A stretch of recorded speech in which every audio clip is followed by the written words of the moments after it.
பெரியவா சரணம். பெரியவா வானொலியின் மாலை நிகழ்ச்சிகள் ஆரம்பமாகின்றன. இன்றைய எமது நிகழ்ச்சிகள் நித்திய குரு பாதுகா பூஜா, ஸ்ரீ ரா கணபதி அவர்கள் எழுதிய புத்தகத்தின் ஒளிவடிவம், ஆன்மீக உரை, மகா பெரியவா மகிமை, உபன்யாசம். பெரியவா சரணம். பெரியவா சரணம். அடுத்த நிகழ்ச்சி நித்திய குரு பாதுகா பூஜை. शुक्लां भरदरं विष्णुं शशिवर्णं चतुर्भुजं प्रसन्नवदनं ध्यायेत् सर्वविघ्नोपशान्तये। ममोपात्त समस्त दुरितक्षयद्वारा श्री परमेश्वर प्रीत्यर्थं गुरुप्रसाद सिद्ध्यर्थं गुरुप्रीत्यर्थं गुरुपादपूजाम् अद्य करिष्ये। गुरुर्ब्रह्मा गुरुर्विष्णुर्गुरुर्देवो महेश्वरः गुरुः साक्षात् परब्रह्म तस्मै श्रीगुरवे नमः। अपार करुणासिन्धुं ज्ञानदं शान्तरूपिणं श्रीचन्द्रशेखरगुरुं प्रणमामि मुदान्वहम्। सदाशिवसमारम्भां शङ्कराचार्यमध्यमाम् अस्मदाचार्यपर्यन्तां वन्दे गुरुपरम्पराम्. எல்லோரும் குருவை பெரிவாளை தியானம் பண்ணிண்டு அர்ச்சனை பண்ணுவோம். அஷ்டோத்திரம்.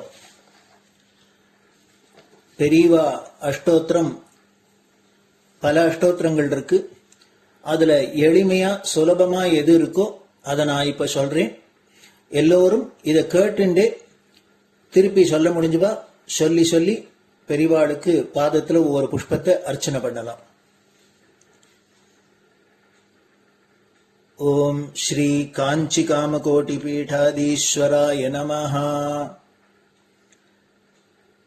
श्रीमत् चंद्रशेखरेन्द्र सरस्वती गुरुभ्यो नमः. संन्यासाश्रम शिखराय नमः. काषाय दंडधारिणे नमः. सर्वपीठापहारिणे नमः. स्वामिनाथ गुरवे नमः. करुणासागराय नमः. जगदाकर्षण शक्तिमते नमः. सर्वचराचर हृदयस्थाय नमः. ओम भक्त परिपालक श्रेष्ठाय नमः. धर्म परिपालकाय नमः. श्री जयेन्द्र सरस्वत्याचार्याय नमः. श्री विजयेन्द्र सरस्वती पूजिताय नमः. शिवशक्ति स्वरूपाय नमः. भक्ताभीष्ट प्रदायकाय नमः. ब्रह्मण्य पोषकाय नमः. ब्रह्म विष्णु शिवैक्य स्वरूपाय नमः. कांची क्षेत्रवासाय नमः. कैलाश शिखरवासाय नमः. स्वधर्म परिपोषकाय नमः. चातुर्वर्ण संरक्षकाय नमः. लोकरक्षण संकल्पाय नमः. ओम ब्रह्मनिष्ठापराय नमः. सर्वपापहराय नमः. धर्मरक्षक संतुष्टाय नमः. भक्तार्पितधन स्वीकर्त्रे नमः. सर्वोपनिषत् सारज्ञाय नमः. सर्वशास्त्रगम्याय नमः. सर्वलोक पितामहाय नमः. भक्ताभीष्ट प्रदायकाय नमः. ब्रह्मण्य पोषकाय नमः. नानाविध पुष्पार्चितपताय नमः. रुद्राक्ष क्रीडधारिणे नमः. भस्मोद्दोलित विग्रहाय नमः. सर्वज्ञाय नमः.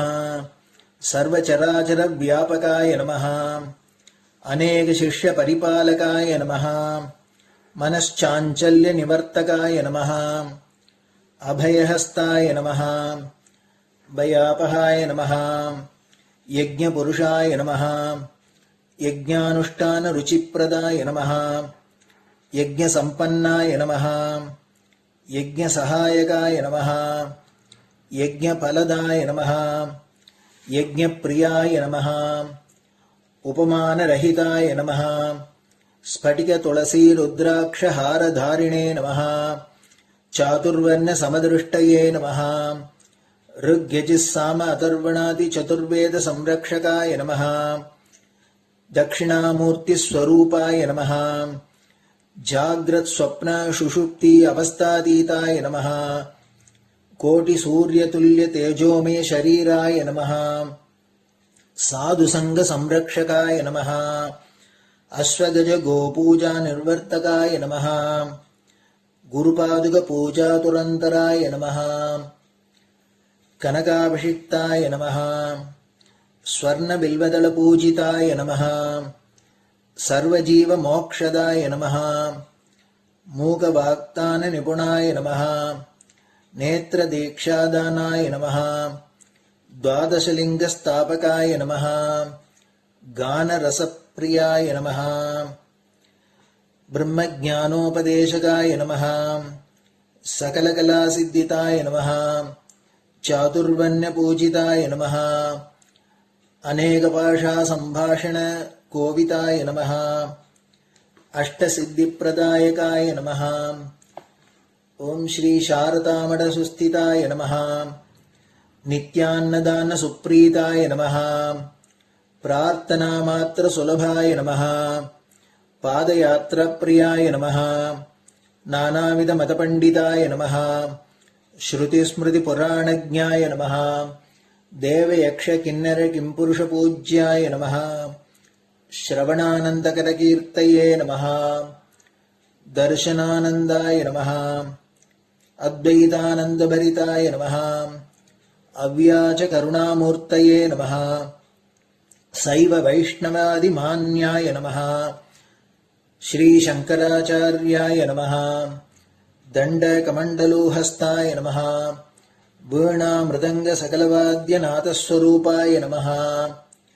रामकथारसिकाय नमः वेदवेदाङ्ग आगमादिसकलकलासतस्प्रवर्तकाय नमः हृदयगुहाशयाय नमः शतरुद्रीयवर्णितस्वरूपाय नमः केदारेश्वरनाथाय नमः अविद्यानाशकाय नमः निष्कामकर्मोपदेशकाय नमः लघुभक्तिमार्गोपदेशकाय नमः लिङ्गस्वरूपाय नमः सालग्रामसूक्ष्मस्वरूपाय नमः कालड्यां शङ्करकीर्तिस्तम्भनिर्माणकर्त्रे नमः जितेन्द्रियाय नमः शरणागतवत्सलाय नमः श्रीशैलशिखरवासाय नमः डमरुकनादविनोदाय नमः वृषभारूढाय नमः दुर्मदनाशकाय नमः आभिचारिकदोषहर्त्रे नमः मिताहाराय नमः मृत्युविमोचकशक्त्याय नमः श्रीचक्रार्चनतत्पराय नमः दासानुग्रहकारकाय नमः अनुराधानक्षत्रजाताय नमः सर्वलोकख्यातशीलाय नमः वेङ्कटेश्वरचरणपद्मषट्पदाय नमः श्री महात्रिपुरसुन्दरी समेत श्री चन्द्रमौलीश्वर पूजाप्रियाय नमः श्रीमच्चन्द्रशेखरेन्द्र सरस्वती सद्गुरु परब्रह्मणे नमः गुरुभ्यो नमः परमगुरुभ्यो नमः परमेष्टिगुरुभ्यो नमः परात्परगुरुभ्यो नमः गुरुपरम्पराभ्यां नमः गुरुपादुकाभ्यां नमो नमः. அடுத்தது ஊதுபத்தி இருந்தா அதை காமிச்சு தூபம், நெய் தீபம் இருந்தா காமிச்சு அதை நெய் தீபம் தீபம் காமிச்சுட்டு நைவேத்தியம் வெத்தலைப்பாக்கு பழம் இதுலேருந்து ஆரம்பிச்சு அவளுக்கு எது சௌரியமோ அதுபடி நைவேத்தியம் பண்ணலாம். அதுக்கு அடுத்தது கற்பூர ஹாரத்தி பண்ணி எல்லோரும் பிரதட்சிண நமஸ்காரம் பண்ணி பெரியவாள்கிட்ட பிரார்த்தனை பண்ணிண்டு எல்லோரும் க்ஷேமமா இருக்கணும், லோகம் பரம மங்களமா சௌக்கியமா இருக்கணும், எல்லோரும் வியாதி வெக்க இல்லாத ஆயுராரோக்கிய ஐஸ்வர்யத்தோட சாந்தம் அமைதியோட ஞான வைராக்கியத்தோட எல்லோரும் நல்லவர்களாயிருந்து நன்மையை அடையணும்னு பிரார்த்தனை பண்ணி இந்த பூஜையை தினம் செய்யலாம்.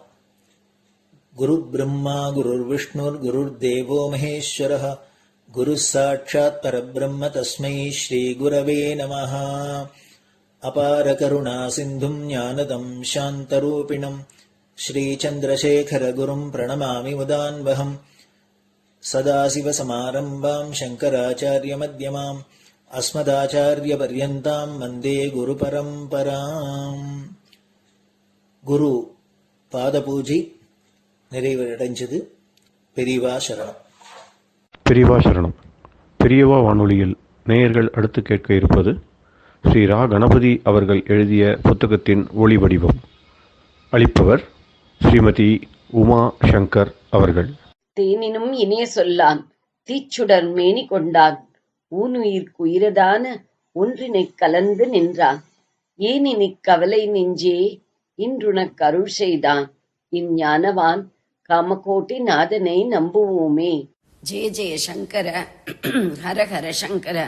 மகாபெரியவாளின் உபன்யாசங்களை ரா கணபதி அண்ணா தெய்வத்தின் குரல் என்ற பெயரில் 7 பாகங்களாக தொகுத்து அளித்ததின் 7ஆம் பாகத்தின் அடுத்த பகுதி.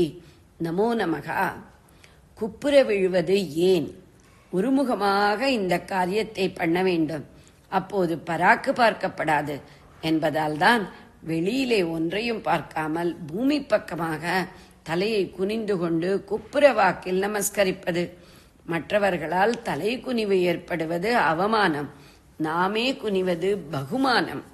பகிர்முகமாக வெளிமுகமாக ஒரு ஜீவனை இழுக்கிற இந்திரியங்கள் எல்லாமே மல்லாக்கு பக்கத்தில் தானே இருக்கின்றன. அவை எல்லாவற்றையும் லோகத்தின் திசையிலிருந்து திருப்பவே குப்புற நமஸ்கரிப்பது. குப்புற விழுகிறது, முதுகு காட்டுகிறது, புறமுதுகு காட்டுவது என்கிறது. இதெல்லாம் அவமானம். ஆனால் மானம் என்பது நான் என்கிற அகம்பாவம் இருக்கிற போதுதானே முக்கியம். மனுஷ வாழ்க்கையிலே நான் பாவமும் மானமும் அதோடேயே அவமானமும் அபிமானமும் தான். இந்த எல்லாமும் இல்லாமல் இருக்க முடியாதுதான். இவை இல்லாமல் மட்டுமிருந்தால் நாமே ராஜாதான். என்ன ராஜா? ஆத்மாவை ஜெயித்த ராஜா, ஜீவன் முக்தன் என்னும் ராஜா. அப்போது நமஸ்காரமே இல்லை.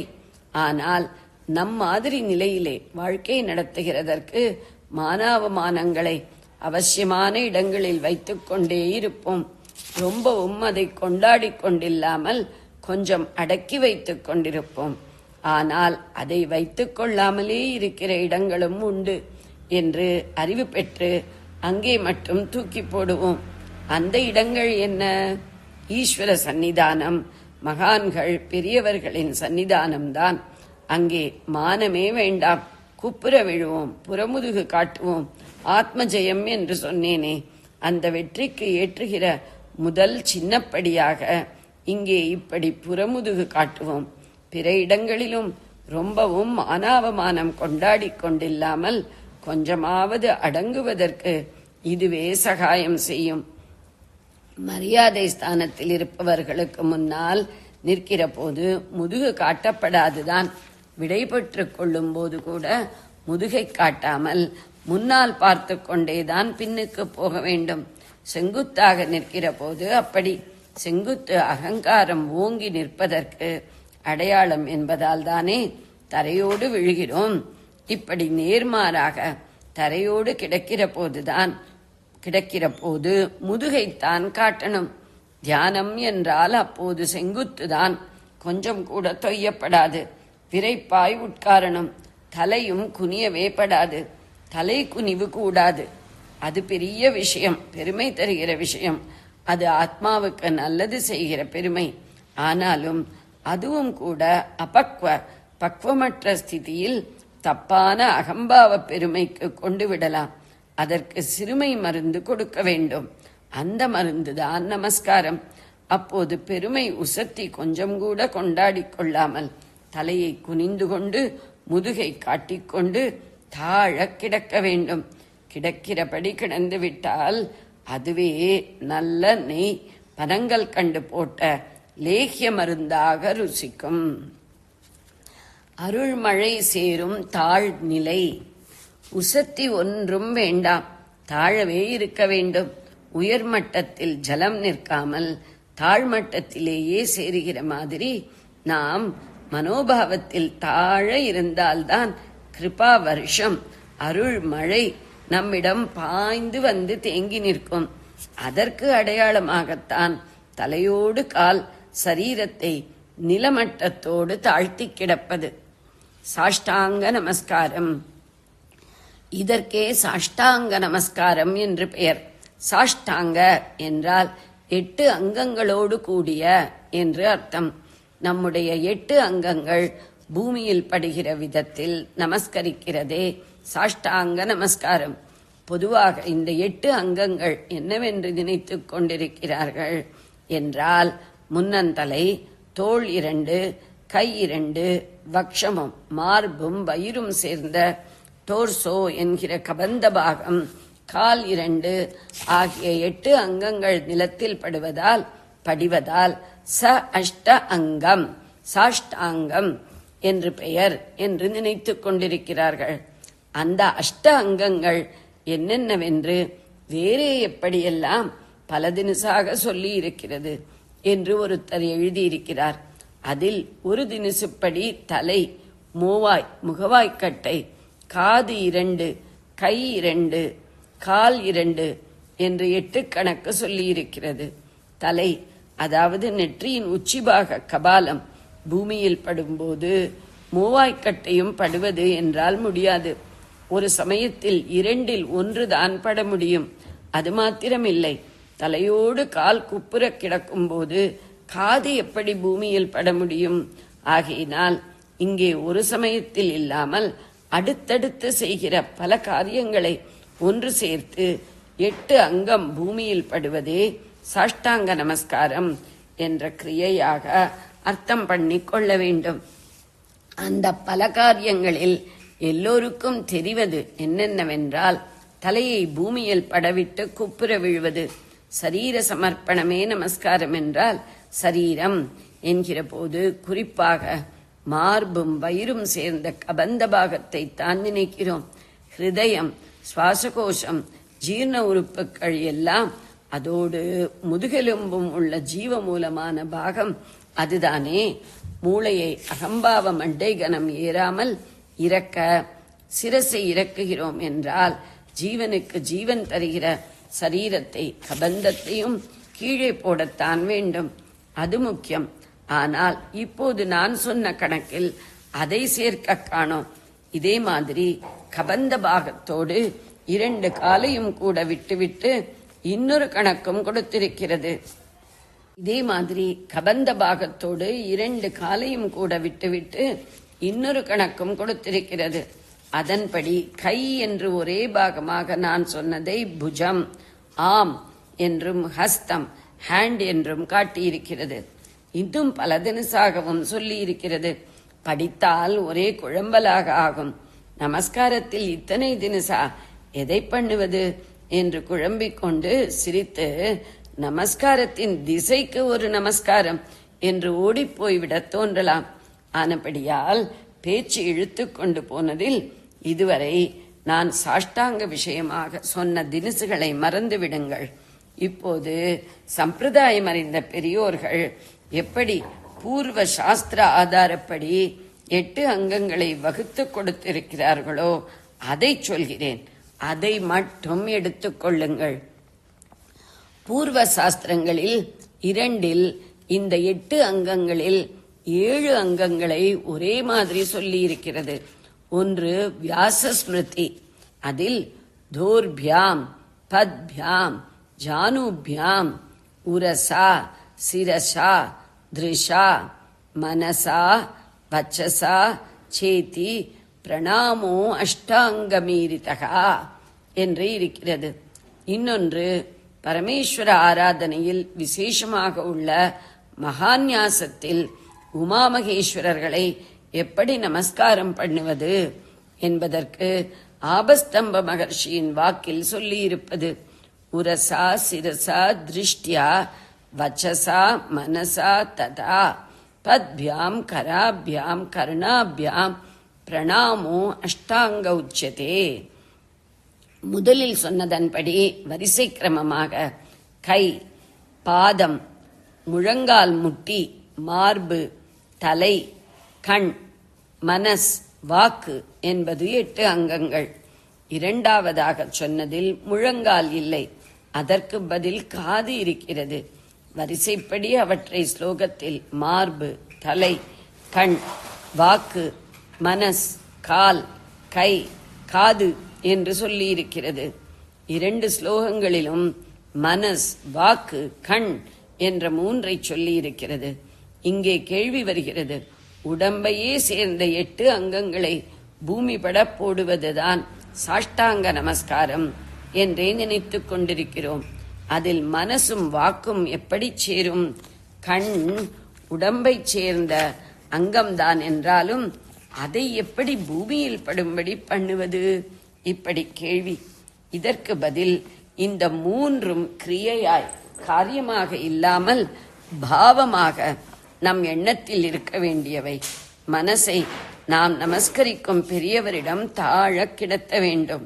வாக்கையும் அப்படியே கண்ணிலே அவர் ஸ்வரூபத்தை நிறுத்தி அதையும் அவருக்கு பணியச் செய்ய வேண்டும். பாவனையான இந்த 3 அங்கங்களை தள்ளிவிட்டால் பாக்கியுள்ள வாஸ்தவத்திலேயே அங்கம் என்று ஸ்தூலமாக இருக்கப்பட்ட 5 மிஞ்சுகின்றன. ஒரு கணக்கின்படி இந்த 5 கை, பாதம், முழங்கால், மார்பு, தலை. இன்னொன்றின்படி மார்பு, தலை, கால், கை, காது. இவற்றிலே ஒன்றில் முழங்காலையும் அதை மாற்றி இன்னொன்றிலே காதையும் சொல்லி இருக்கிறது. இப்படி 5 5ஆக 2 இருப்பதில் நமக்கு தலையும் மார்பும் ஒவ்வொன்றுதான் இருக்கின்றன. முதல் கணக்கில் வரும் பாதம் என்பதை ஃபுட் என்று மட்டும் அர்த்தம் பண்ணிக்கணும்.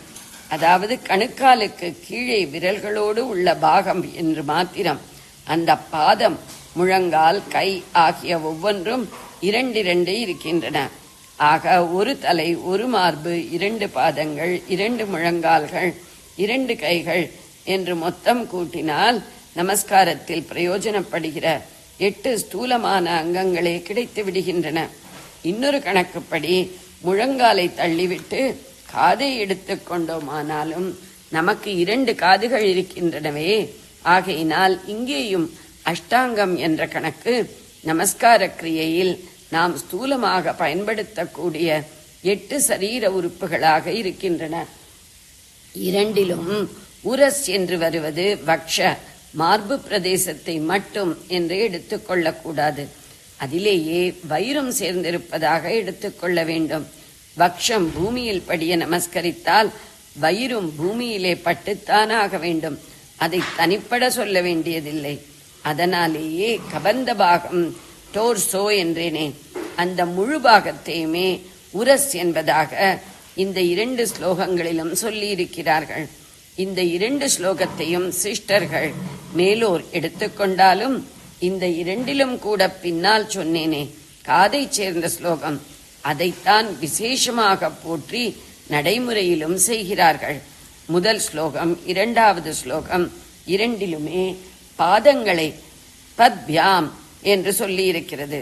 ஆனால் முதல் ஸ்லோகத்தில் அதை ஃபுட்டோடு முடித்திருக்கிறது. முழங்கால்களை ஜானுபியாம் என்று சொல்லி இருக்கிறது. 2ஆம் ஸ்லோகத்தில் அதே பத்யாம் என்ற வார்த்தையால் இடுப்புக்கு கீழே இருந்து கால் விரல்கள் வரை உள்ள லெக் என்ற முழு அவயவத்தையும் குறிப்பிட்டிருக்கிறது. இப்படி அந்த பாகம் முழுதையும் சொன்னதால் தான் இங்கே தனியாக முழங்காலை மறுபடி சொல்ல வேண்டியதில்லை என்பதால் அதை தள்ளி குறைகிற அந்த அவயவத்துக்கு பதிலாக காதை சேர்த்திருக்கிறது. இதைத்தான் சாஸ்திரஜர்கள் விசேஷமாக எடுத்துக்கொண்டிருக்கிறார்கள் என்றேன். சாஸ்திர ரீதியில் காது ரொம்ப முக்கியமான அங்கம். சகல சாஸ்திரத்துக்கும் மூலமான வேதமே ஸ்ருதி என்பதாக காதால் கேட்டு அபியாசம் பண்ண வேண்டியதாகத்தானே இருக்கிறது. பஞ்சபூதங்களின் உச்சியில் உள்ள ஆகாச தத்துவத்துக்கே உரியதான சப்தம் என்ற தன்மாத்திரையை கிரகிப்பது காதுதான் என்ற பெருமை அதற்கு இருக்கிறது. காதில் கங்கை இருக்கிறாள் என்று ஐதீகம். அதனால்தான் பிராணாயாமம் முடிகிற இடத்தில் மூக்கை பிடித்துக் கொண்டிருக்கிற கையில் வெளிசுவாசத்தில் அசுத்தம் பட்டு விடுகிறது என்பதால் அதை சுத்தி செய்து கொள்ள கங்கை இருக்கிற அவயவமான காதை அந்த கைவிரலால் தொட்டுக்கொள்வது. சரி, நமஸ்கார கிரியையில் காது பூமியில் படும்படி எப்படி பண்ணுவது? அதை சொல்வதற்கு நமஸ்காரம் என்பதை ஆரம்பத்திலிருந்து எப்படி பண்ண வேண்டும் என்று ப்ரொசீஜர் சொல்ல வேண்டும். அதுவும் அவசியம் சொல்ல வேண்டியதுதானே. பெரியவர்கள் காது உள்பட அஷ்டாங்கங்களால் எப்படி நமஸ்கரிக்கிறது என்று தெளிவாக சொல்லி இருக்கிறார்கள். அதன்படி சாஷ்டாங்க நமஸ்காரமாக சரீரத்தை கிடத்தும் போது தலையில் நெற்றிக்கு மேல் பகுதியை பூமியில் பதியும்படி வைத்து மார்பு வயிற்று பிரதேசங்களும் அப்படியே பதியுமாறு இருக்க வேண்டும். அப்போது தானாக கால்பாகம் முழுவதும் தரையில் படிந்துவிடும். அப்புறம் வலது கையை முழு நீளமும் முன்பக்கமாக முகத்தின் வலது பக்கத்துக்கு பேரலாக இணையாக நீட்ட வேண்டும். இடது கை தோளிலிருந்து முழங்கை வரை ஒட்டியிருக்குமாறு பதித்து முழங்கைக்கு கீழ்பாகத்தை மேற்புறமாக மடிக்க வேண்டும். இந்த நிலையில் உள்ளங்கைகள் இரண்டையும் விரித்து பூமியை தொட்டபடி இருக்க வேண்டும். அதற்கப்புறம் இதையை மாற்றி இடது கையை முகத்துக்கு இடப்பக்கமாக முன்னால் நீட்டி வலது கையை உடம்போடு பின்னால் சேர்த்தாற் போல பின்னால் மடித்து நீட்ட வேண்டும். அப்புறம் இரண்டு புஜங்களும் நன்றாக பூமியில் படுகிற மாதிரி இரண்டு கைகளையும் பின்பக்கம் தொடை வரைக்கும் நீட்டி அந்த பகுதியோடு ஒட்டினார் போல் வைத்திருக்க வேண்டும். அதாவது கையை முன்பக்கம் நீட்டுகிற போது உள்ளங்கை பூமியில் படுகிறபடியும் பின்பக்கம் நீட்டும் போது பூமியை தொடாமல் தொடைப்பகுதியை ஒட்டி இருக்கும்படியும் பண்ண வேண்டும். இதற்கப்புறம்தான் காது சமாச்சாரம் வருகிறது. சிரஸ், மார்பு, வயிறு பிரதேசங்கள், இரண்டு கைகள், இரண்டு கால்கள் எல்லாம் இப்படி தண்டாகாரமாக கழியை போல் கிடக்கிறவர் இப்போது முகத்தை மாத்திரம் வலது பக்கமாக உருக்களித்து அந்த பக்கத்து காதை பூமியில் பதிக்க வேண்டும். அப்புறம் அதே போல் முகத்தை இடது பக்கம் உருக்களித்து இடது காதை பதிக்க வேண்டும். அதற்கப்புறம் இரண்டு கைகளையும் நன்றாக முன்னால் நீட்டி ஒன்று சேர்த்து அஞ்சலி பந்தம் செய்ய குவித்து கும்பிட வேண்டும். அதோடு நமஸ்கார கிரியை பூர்த்தியாகிறது. இந்த மாதிரி பல அம்சங்கள் சேர்த்து நமஸ்காரம் பண்ணுவது ஆத்மாபிவிருத்திக்கு உபயோகமான விதத்தில் சரீர அவயவங்களை பல தினசில் நீட்டி மடக்கி திருப்பி எல்லாம் பண்ணுகிறது. இவற்றால் இது ஒரு தேகாபியாசமே ஆகி யோக சாஸ்திரங்களில் சொல்லி இருக்கிற பல உத்தமமான நாடி சலனங்கள் ஏற்பட்டு ஆத்மாவுக்கு நல்லது பண்ணும். சூரிய நமஸ்காரம் என்று ஏகப்பட்டதாக பண்ணுவது சரீர ரீதியிலேயே எத்தனை பலம் கொடுக்கிறது. டிஸ்கிரிப்ஷனாக, வர்ணனையாக நிறைய சொல்லிவிட்டேன். டெமான்ஸ்ட்ரேஷனாக கண்காண பார்க்குமாறு செய்தல் பண்ணி காட்டினால்தான் புரியும். ஆனால் பண்ணுகிற பாக்கியம்தான் எனக்கு இல்லையே. இங்கே யாருக்காவது பண்ணி காட்ட தெரியுமா என்று பரீட்சை பார்த்து சிரிக்கிறார். அவமானப்படுத்துவதும் சபை மரியாதை இல்லை. காரியமாக பார்த்தால் ஈஸியாக இருக்கும். வாயால் சொன்னால் பெரிய புராணமாயிருக்கிறது. மனசிருந்து விட்டால் போதும். எத்தனை டீட்டெயில் இருந்தாலும் கேட்டு தெரிந்து கொண்டு பத்ததிப்படி பண்ணி ஸ்ரேயஸ் அடையலாம். வித்தியாசமாயும் ஒரு அபிப்பிராயம். என்னதான் மனசிருந்தாலும் பெரிய கூட்டங்களில் கையை முன்பின் நீட்டி மடிப்பது, முகத்தை திருப்பி திருப்பி காதுகளை தரையில் பட வைப்பது எல்லாம் சிரமம் இல்லையா? அப்போது முதலில் நான் சொன்னபடி பொதுவாகவும் ஜனங்கள் நினைத்து கொண்டிருக்கிறபடி முன்னந்தலை, இரண்டு புஜங்கள், இரண்டு ஹஸ்தங்கள், டோர்சோ, இரண்டு கால் என்றே சாஷ்டாங்கத்தை வைத்துக் கொண்டாலும் தப்பில்லை என்றே தோன்றுகிறது. நமக்கென்று ஒன்றுமே இல்லை என்று கொட்டி கவிழ்த்து காலி பண்ணிக்கொண்டு எளிமையுடன் சரணாகதியாக விழுகிறதிலேயே ரொம்ப டீட்டெயில் சேர்த்து காம்ப்ளிகேட் பண்ணாமல் இருக்கலாமோ என்று தோன்றுகிறது.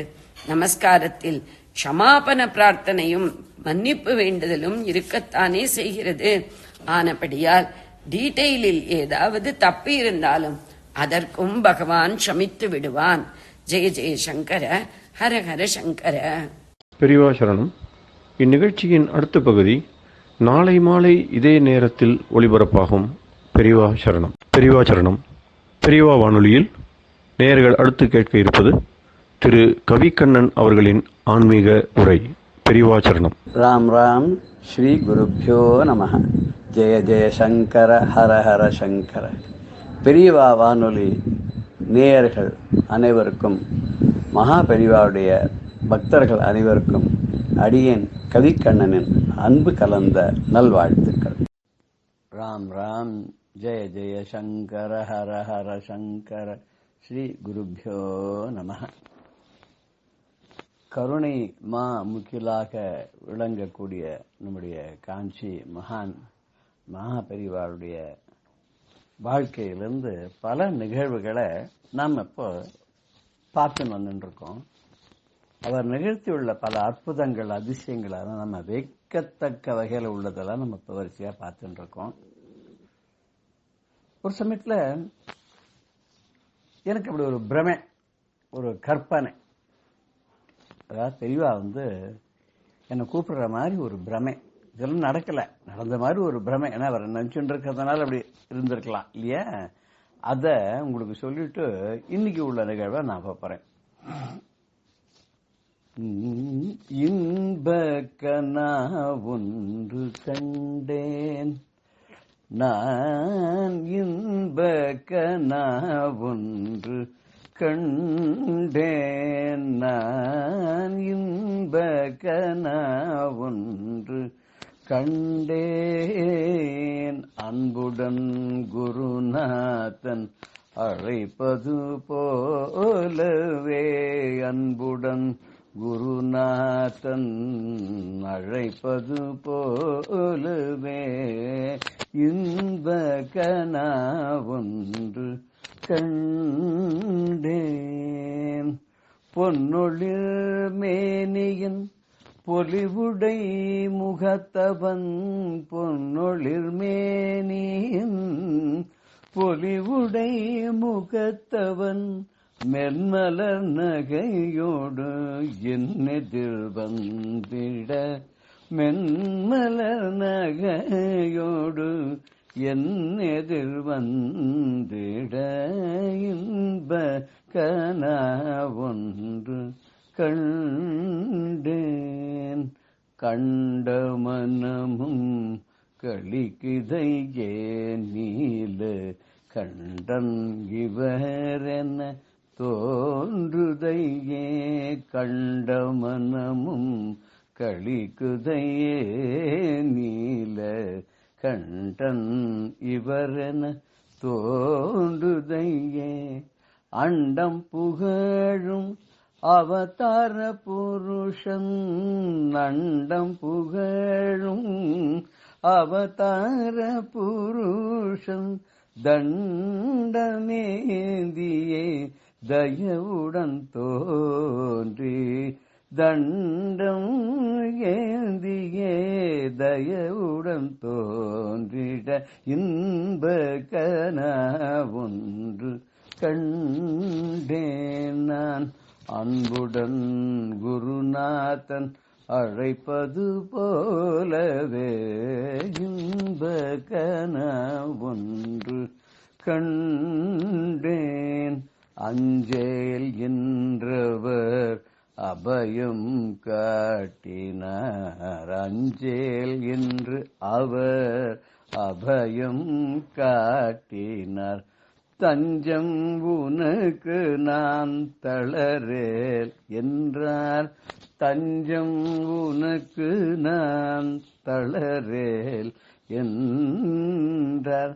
கஞ்சியில் உறையும் கண் கண்ட தெய்வம், கஞ்சியில் உறையும் கண் கண்ட தெய்வம், சந்திரசேகர சங்கர சத்குரு. கஞ்சியில் உறையும் கண் கண்டு தெய்வம், சந்திரசேகர சங்கர சத்குரு. இன்ப கனா ஒன்று கண்டேன் நான். அன்புடன் குருநாதன் அழைப்பது போலவே, இன்ப கனா ஒன்று கண்டேன். இப்படி ஒரு ஆனந்தமான இன்பமான ஒரு கனா ஒன்று நான் கண்டேன். அந்த குருநாதன் என்னை அழைக்கிற மாதிரி, அன்போடு அழைக்கிற மாதிரி எப்படி இருந்தார் தெரியுமா? அவர் பொன்னொளிர் மேனியன், தங்க மாதிரி தக தக தக தகன்னு பின்னக்கூடிய அந்த பொன்னிற மேனியில பொலிவோடு ஒரு முகம், தாமரை போன்ற மலர்ந்த முகம், அதுல அழகான மென்மலர் போன்ற நகை, அந்த மென் நகையோட என் எதிர வர மாதிரி கனவு கண்டேன். அவரை பார்த்ததுலான மனசு ரொம்ப களிப்படைஞ்சது. இவர்தான் நீலகண்டனா இருக்கும் அப்படின்னு தோணித்து.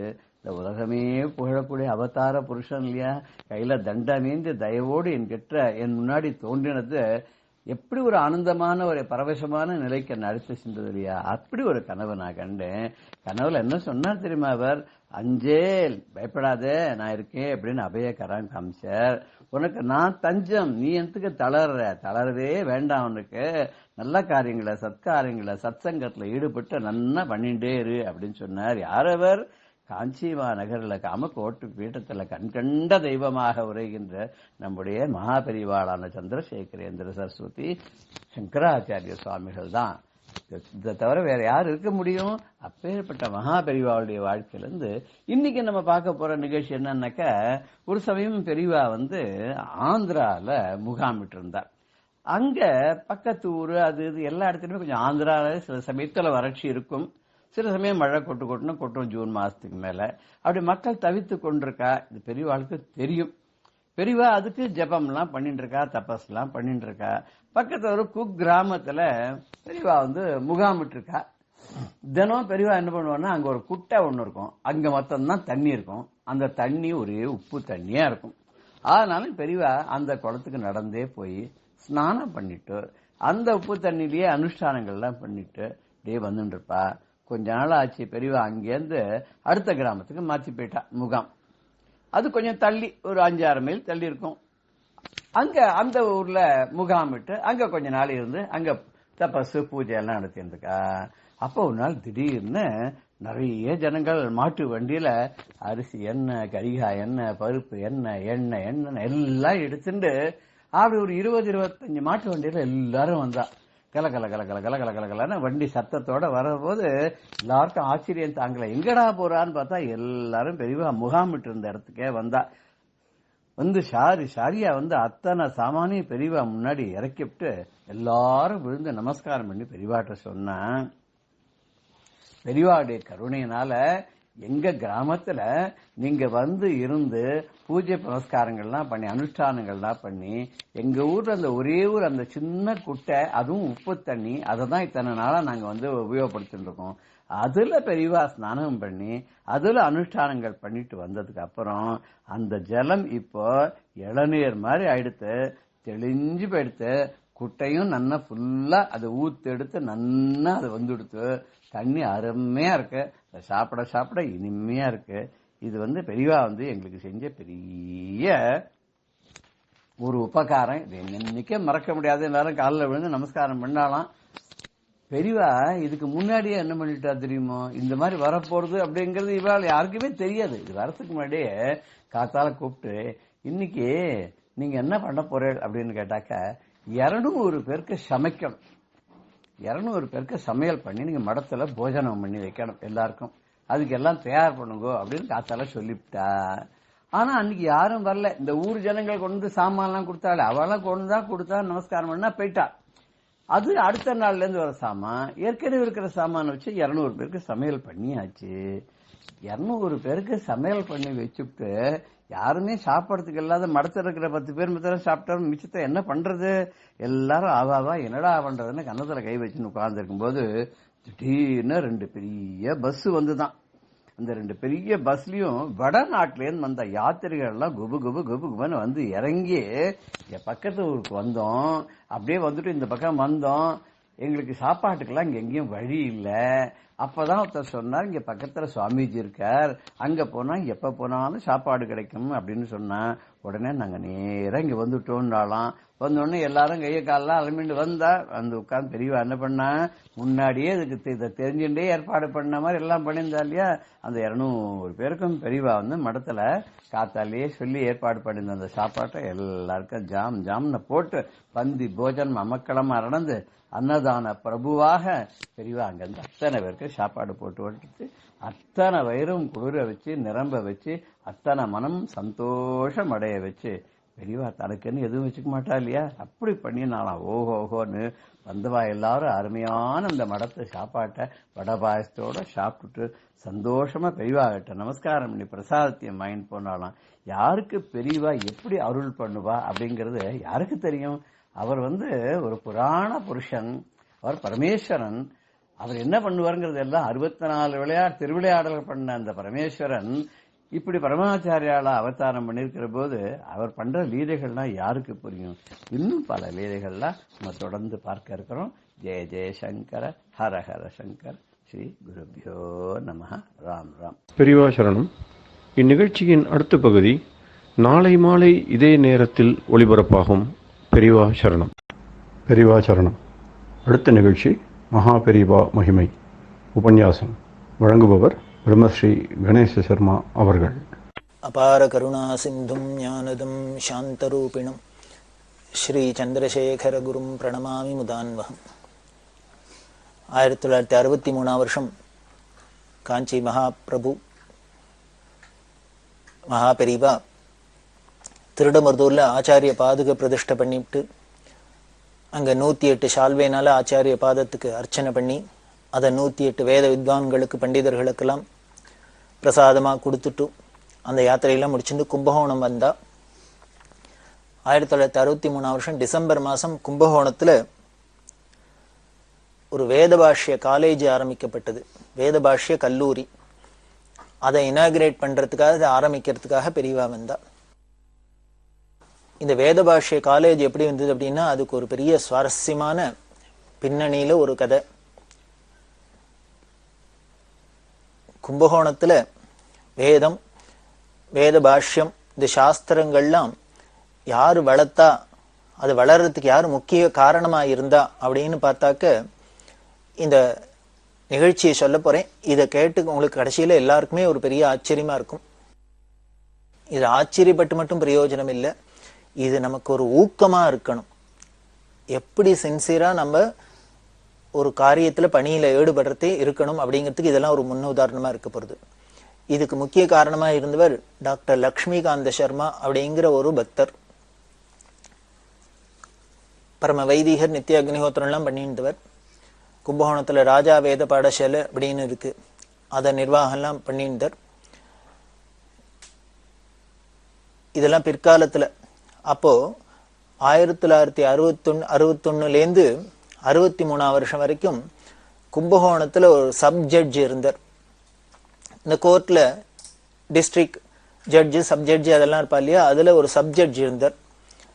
1961 63 வருஷம் வரைக்கும் கும்பகோணத்துல சப் ஜட்ஜ் ஒருத்தர் இருந்தார். அவர் ஒரு நாளைக்கு என்ன பண்ணினார், 1961 வருஷம் இந்த வருஷ கடைசியில தன் ஆபீஸ்லேருந்து ஒரு குமாஸ்தாவை அனுப்பிச்சு இந்த லக்ஷ்மிகாந்த சர்மா வீட்டுல போய் அவரை அழிச்சுன்னு வச்சுன்னு தான் பார்க்கணும் அப்படின்னு. பொதுவா இந்த லக்ஷ்மிகாந்த சர்மா அவரோட அனுஷ்டானம் உண்டு, அது உண்டு, அப்படி இருப்பதே வழிய இந்த வெளியில போய் அவளை பார்த்து இவாளை பார்த்து இந்த பொது காரியங்கள்ல ஈடுபட்டு அவருக்கு பழக்கம் இல்லை, அதுல அவருக்கு விருப்பமும் இல்லை அப்படின்னு வேணா சொல்லலாம். அப்படி இருந்தவர் ஒரு சப்ஜெக்ட் கூப்பிடுறாரு அப்படின்னு கோர்ட்ல இருந்து கூப்பிட்டா அவருக்கு என்ன ஏதுன்னு புரியல. அவர் எதுக்கு நம்மளை கூப்பிடணும், நமக்கு அவருக்கு என்ன சம்பந்தம் அப்படின்னு இவருக்கு புரியல. இருந்தாலும் ஒரு சப்ஜெக்ட் கூப்பிட்டுருக்கிறதுனால மரியாதை நிமித்தமா போய் பார்க்கணும்னு பார்க்கறதுக்கு போனார். அப்ப போறதே அந்த சப்ஜெக்ட் சொன்னார். இவரை ரொம்ப மரியாதையோட வரவேற்று அவர்கிட்ட ரொம்ப பிரியமா பேசினார். அப்ப சொன்னார், பல சேரிட்டிஸ் இருக்கு, தர்ம ஸ்தாபனம் இருக்கு, அறக்கட்டளைகள்லாம் இருக்கு. இது என்ன பண்ணுவா அப்படின்னா, அப்போ அந்த டிஸ்ட்ரிக்ட் சப்ஜெக்டோட ஆளுகைக்கு உட்பட்டு அவளோட கண்ட்ரோல்ல கும்பகோணத்துல பல ட்ரஸ்ட் இருந்தது. கிட்டத்தட்ட 35 ட்ரஸ்ட் போல இருந்தது. இந்த 35 ட்ரஸ்ட்டுக்கும் ஒரு பொறுப்பு யாருக்குன்னா, இந்த கண்ட்ரோல் யார்கிட்ட இருந்ததுன்னா இந்த ஸ்கீம் ஜட்ஜ் அப்படின்பா, இந்த சப்ஜெக்ட் அவள்கிட்ட இருந்தது. அதை உத்தேசிச்சுதான் இந்த சப்ஜெக்ட் இவரை கூப்பிட்டு அனுப்பிச்சிருக்க லக்ஷ்மிகாந்த சர்மாவை கூப்பிட்டு அப்போ இந்த ட்ரஸ்ட் எல்லாம் பத்தி சொல்லி பல உத்தமர்கள், பல தனவான்கள்லாம் தங்களோட சொத்து பத்தெல்லாம் இது மாதிரி நல்ல காரியங்கள்லாம் நடக்கணும், தொடர்ந்து நடக்கணும் அப்படிங்கிறதுக்காக இந்த தங்களோட சொத்தையே அர்ப்பணம் பண்ணி இந்த சேரிட்டிஸ் எல்லாம் ஏற்படுத்தி வச்சிருக்கா. அதெல்லாம் காலப்போக்குல பல பேர் அது கைமாறி நிர்வாகத்துல வரத்தே அது முன்ன பின்ன போயிடுது.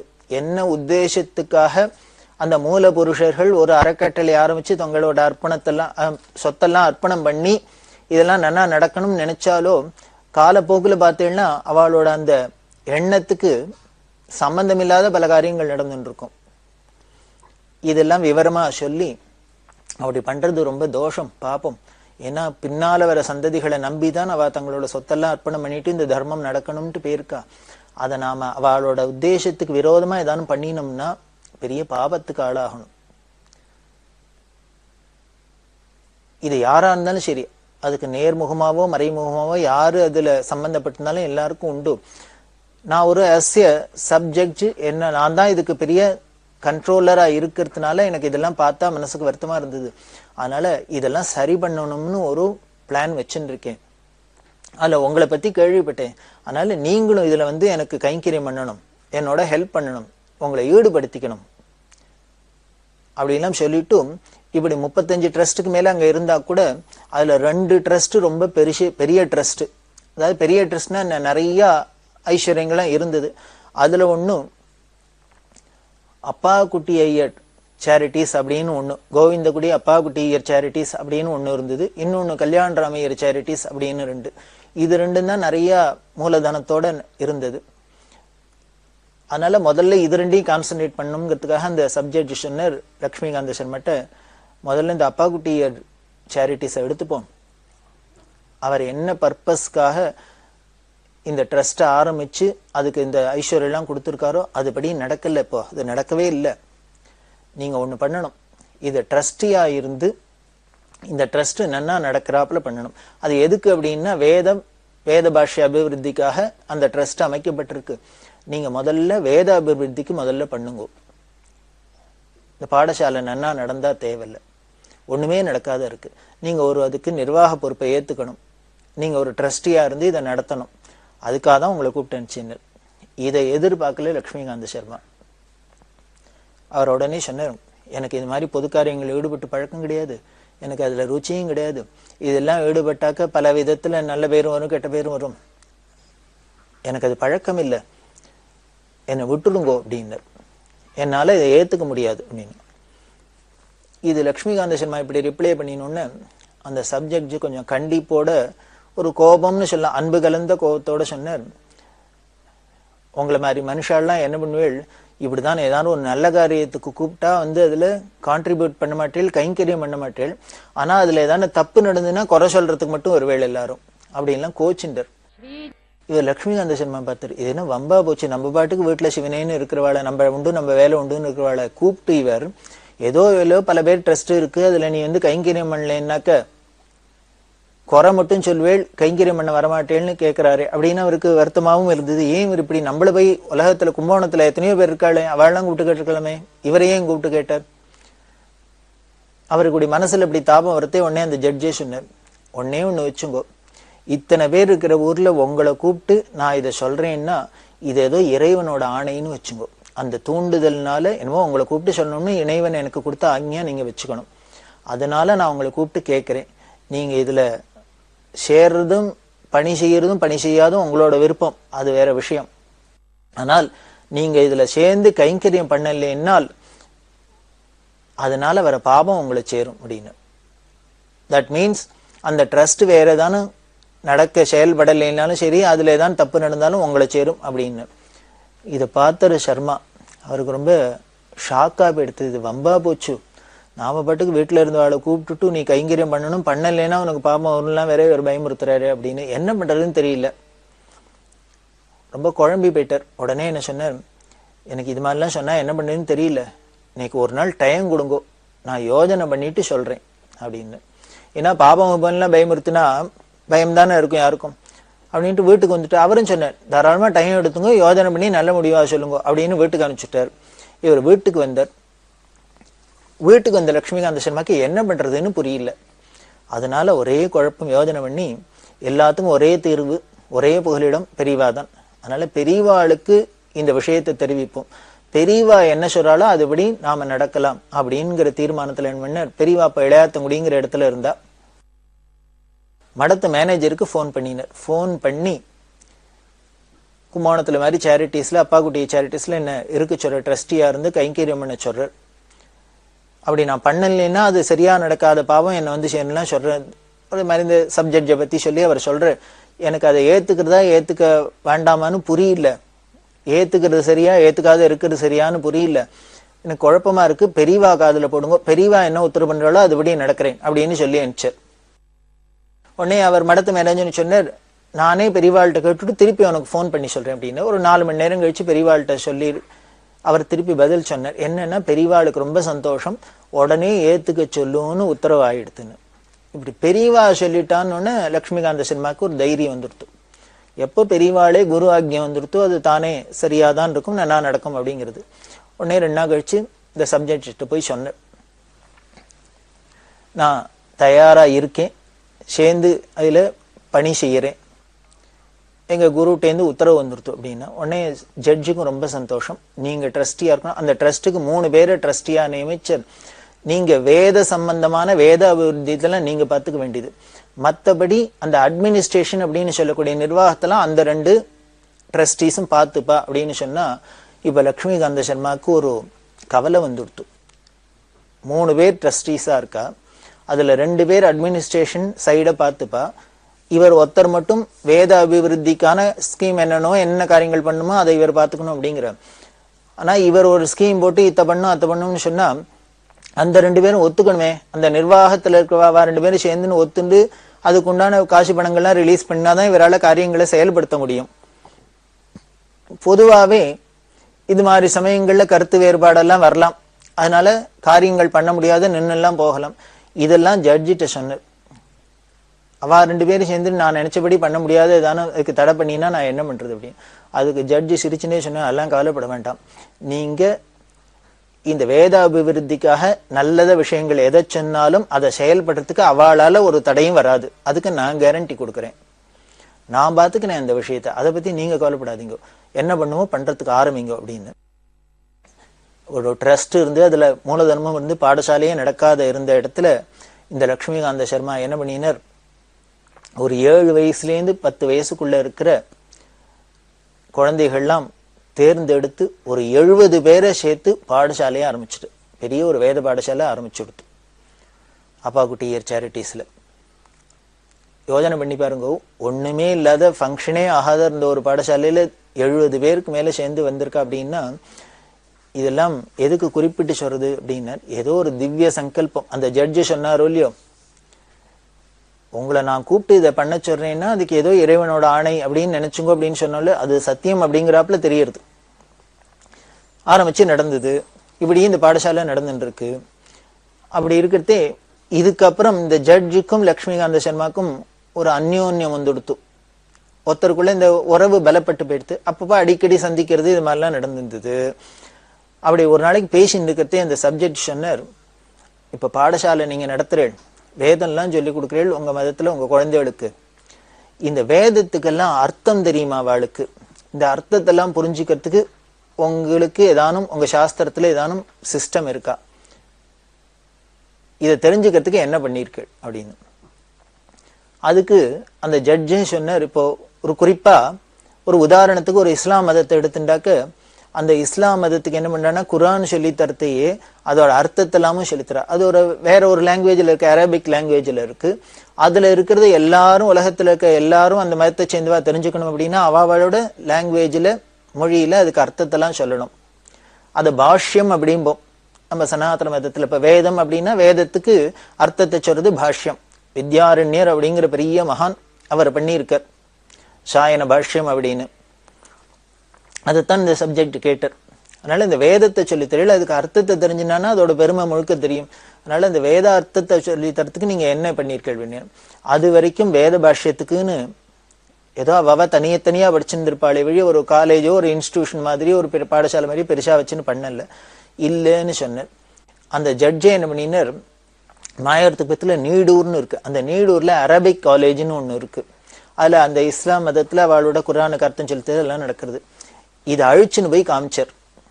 இங்க பாருங்கோ இவ எப்படி பண்றா, அவ மதத்து வேதத்துக்கு அந்த அர்த்தத்தையும் எப்படி சொல்லித்தரா. இத மாதிரி உங்க வேதத்துக்கு பண்ண வேண்டாமா அப்படின்லாம் கேட்டா நிஜமாவே லட்சுமிகாந்த சர்மாவுக்கு ஆச்சரியமா இருந்தது. என்ன இந்த ஜட்ஜிக்கு இவ்வளவு ஒரு ஆர்வமா இருக்காரு அப்படின்ட்டு. இதை பண்ணினா வாஸ்தவம் தான், ஆனா பண்றதுக்கு எப்படி பண்றதுன்னு தெரியல. இந்த ஜட்ஜி கேட்டது லட்சுமிகாந்த சர்மாவுக்கு ஒரு ஆச்சரியமா இருந்தது. காரணம் என்னன்னா, இந்த ஜட்ஜு கூப்பிட்டு இவரை இது மாதிரி நீங்க ட்ரஸ்டியா இருந்து இந்த பாடசாலை நடத்தணும் அப்படின்லாம் சொல்ல ஆரம்பிச்சதுக்கு சில நாட்களுக்கு முன்னால இளையாத்தங்குடியில போய் பெரியவாளை தரிசனம் பண்ணார். பெரியவாளை தரிசனம் பண்றது பெரியவா சாதாரணமா கேட்டா, நான் ஒண்ணு சொன்னா செய்வியா அப்படின்னு. என்ன சொல்றாளோ செய்யறேன் அப்படின்னா. நீ ஒரு வேத பாஷ்ய காலேஜ் ஆரம்பிப்பியோ அப்படின்னா. லட்சுமிகாந்த சர்மாட்ட பெரியவா கேட்கிறா, எப்போ இந்த நிகழ்ச்சியெல்லாம் நடக்கிறதுக்கு முன்னாலேயே இளையாத்தங்குடியில இருக்கு. நான் சொன்னா நீ ஒரு வேத பாஷ்ய காலேஜ் ஆரம்பிப்பியோ அப்படின்னா. அவர் உடனே நான் ஆரம்பிக்கிறது என்ன, பெரியவா சொன்னாக்க உத்தரவு பண்ணா ஆரம்பிச்சுடலாம் அப்படின்னா. அதுக்கு எவ்வளவு பணம் வச்சிருக்க நீ அப்படின்னா. பெரியவாளே தான் கேட்கிறா, நான் சொன்னா நீ ஒரு வேத பாஷ்ய காலேஜ் ஆரம்பிப்பியான்னு. அவர் உடனே லட்சுமிகாந்த சர்மா பெரியவா சொல்லிட்டா உத்தரவு பண்ணிட்டா ஆரம்பிச்சுடலாம் பண்ணிடலாங்கிறார். உடனே பெரியவாளே கேட்கிறா, நீ அதுக்கு எவ்வளவு பணம் வச்சிருக்க அப்படின்னா.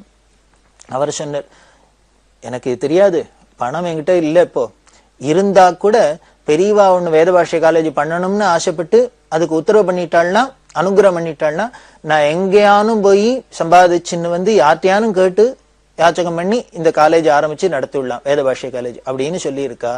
உடனே பெரியவா சிரிச்சுட்டே, காலம் வரத்தே நான் சொல்றேன், போயிட்டு வா அப்படின்னு அன்னைக்கு சொல்லிட்டா.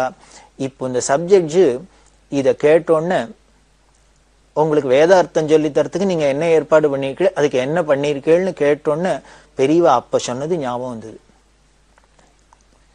ரொம்ப ஆச்சரியமா இருந்தது. என்ன பெரியவாளுக்கு தீர்க்க திருஷ்டி, என்னவோ பின்னால யாரையோ பார்க்க போறோம், யாரோ எதுக்கோ கேட்க போற தூண்ட போறோங்கிறதுக்கு பெரியவா எப்படி முன்னாலேயே இதை டாபிக்கை ஓபன் பண்ணி வச்சிருக்காங்க. இப்படி பெரியவா அப்ப சொன்னதுக்கும் இப்ப நடக்கிறதுக்கும் லிங்க் புரிஞ்சு கொடுத்து உடனே அவர் சப்ஜெக்ட் சொன்னார், நான் எங்க ஆச்சாரியாள்கிட்ட பெரியவாள்கிட்ட போய் கேட்டுன்னு வரேன் அப்படின்னு. பெரியவாள்கிட்ட போய் கேட்டார். பெரியவாளுக்கு பரம சந்தோஷம். ஆரம்பி அப்படின்னா, வேத பாஷ்ய காலேஜ் ஆரம்பி அப்படின்னா. அப்ப பெரியவா சொல்றா, நான் அந்த வேதத்துக்கும் வேதத்தை வளர்க்கறதுக்கும் சாஸ்திரத்துக்கும் எத்தனையோ சொல்றேன். எல்லாரும் இந்து மதத்துல எத்தனை பேர் இருக்கீள், எல்லாரும் பக்தாங்கிறே மடத்து பக்தாங்கிறே என்கிட்ட பக்திங்கிற இவ எல்லாரும் நான் சொல்றத கேட்கிறாளோ இல்லையோ, நான் எல்லாத்தையும் சொல்லியுமே பல பேர் கேட்க மாட்டேங்கிறா. ஆனால் நான் அந்த ஜட்ஜை பார்த்தது கூட இல்லை, அவர் என்ன பார்த்தது கூட இல்லை, நான் அவர்கிட்ட சொன்னது கூட இல்லை, அவர் என்கிட்ட பேசினது கூட இல்லை. ஆனா எனக்கு பிடிச்சது அத்தனையும் நான் சொன்னது எத்தனையும் அவர் செஞ்சுன்னு இருக்கார் அப்படின்னு அவரை ரொம்ப பாராட்டினா. அவசியம் ஆரம்பினா. ஆனா சர்மா ஒரே ஒரு கண்டிஷன் போட்டார், இந்த இனாகுரேஷனுக்கு பெரியவா தான் வரணும். ஏன்னா இது ஒரு பெரிய அபூர்வமான விஷயம், இதை பெரியவா தான் இந்த வேத பாஷ்ய காலேஜ் ஆரம்பிச்சு வைக்கணும் அப்படின்னு. ஆஹா அப்படின்னு உத்தரவு பண்ணிட்டா. இதை இந்த ஜட்ஜிட்ட சொன்னோன்னு ஜட்ஜுக்கு ரொம்ப சந்தோஷம். சரி டேட் எல்லாம் ஃபிக்ஸ் பண்ணுங்க அப்படின்னு விட்டா. பெரியவாள்கிட்ட கேட்டு 1963 டிசம்பர் மாசம் 12ஆம் தேதி அன்னைக்கு கும்பகோணத்துல இந்த வேத பாஷ்ய காலேஜ ஆரம்பிக்கிறது அப்படின்னு தீர்மானம் வச்சு, அதுக்காக தான் பெரியவா திருடமருதூர்ல இருந்து கும்பகோணத்துக்கு வரா. டேட் எல்லாம் பிக்ஸ் பண்ணியாச்சு. அதுக்கு முன்னால என்ன பண்ணினா, அந்த சப்ஜெக்ட் கேட்டர், உங்க பெரியவாளை நான் பார்க்கலாமா அப்படின்னு. லட்சுமிகாந்த சர்மா சொன்னார், நான் பெரியவாள்கிட்ட போய் கேட்டுன்னு வரேன், அவ உத்தரவு கொடுத்தா பார்க்கலாம் அப்படின்னு. பெரியவா அப்போ கல்யாணபுரம் அப்படிங்கிற இடத்துல இருந்தா, வேப்பத்தூருக்கு பக்கத்துல. பெரியவாள்கிட்ட போய் சொன்னார், இந்த ஜட்ஜு பெரியவாளை தரிசனம் பண்ணணும்னு ஆசைப்படுற அப்படின்னு. பெரியவாளே ரொம்ப சந்தோஷம், அழிச்சுடுவா அப்படின்னு விட்டா. இவர் அழிச்சுன்னு போனா அன்னைக்கு மகா பிரளயமா கொட்டின்னு இருக்கு மழை. அந்த மழையில தான் கார்ல இந்த ஜட்ஜ் அழிச்சுன்னு லட்சுமிகாந்த சர்மா போறார். பெரியவா வித்வான்களோட எல்லாரும் பக்தாளோட பேசின்னு இருக்கா. இவர் லட்சுமிகாந்த சர்மா என்ன பண்ண, இந்த ஜட்ஜ கார்லயே உட்காத்தி வச்சுட்டு இவர் பெரியவாள்கிட்ட போய் சொன்ன, ஜட்ஜ் வந்திருக்கான்னு. பெரியவா உடனே பக்கத்துல ஒரு வீட்டை காமிச்சு, அங்க அழிச்சுன்னு போய் இவர் உட்காத்தி வை, நான் வந்துடுறேன் அப்படின்ட்டா.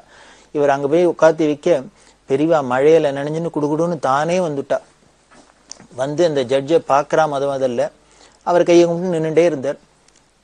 பெரியவா என்ன பண்ணா, அவளை உறவுகாராளை பத்தி இவளை பத்தி எல்லாம் விசாரிக்க ஆரம்பிச்சுட்டா. இந்த ஜட்ஜுக்கு ஆச்சரியமா இருந்தது, நாமளே இப்பதான் முதல்ல பாக்குறோம், என்னடான்னு நம்ம பூர்வோத்தரத்தெல்லாம் பெரியவா பேசுறாளே கேட்கிறாளேன்னு. கண்ணால தாரதாரையே தண்ணி கொட்ட ஆரம்பிச்சுடுத்து. அவர்கிட்ட பெரியவா என்ன பண்ணினா, எல்லாத்தையும் விசாரிச்சுட்டு அவர்கிட்ட பதிலாம் வேண்டு ஒரு பட்டு சால்வையெல்லாம் கொடுத்தா, பிரசாதத்தை கொடுத்தா, எல்லாம் பண்ணி நல்ல காரியம் பண்ணிட்டு க்ஷேமமா இருங்கோ அப்படின்னு அவருக்கு ஆசீர்வாதம் பண்ணினா. இவ 2 பேரையும் அனுப்பிச்சுட்டா. இந்த லட்சுமிகாந்த சர்மாவும் ஜட்ஜும் போயிருக்கார். இந்த வேத பாஷ்ய காலேஜை பத்தி இதை பத்தியே ஒண்ணுமே பேசல. அவளுக்கு தரிசனம் கொடுத்து அவளோட பூர்வோத்தரத்தை விசாரிச்சு குடும்பத்தில் அவர்த்த விசாரிச்சுட்டு அனுப்பிச்சுட்டா. வந்துதான் இப்போ டிசம்பர் மாசம் 12ஆம் தேதி கும்பகோணத்துல ஏற்பாடாயிருக்கு. அந்த ஏற்பாடுல பார்த்தா 5000த்துக்கும் மேற்பட்ட ஜனங்கள் கூடியிருந்தா. டவுன் ஹை ஸ்கூல்ல தான் நடந்தது.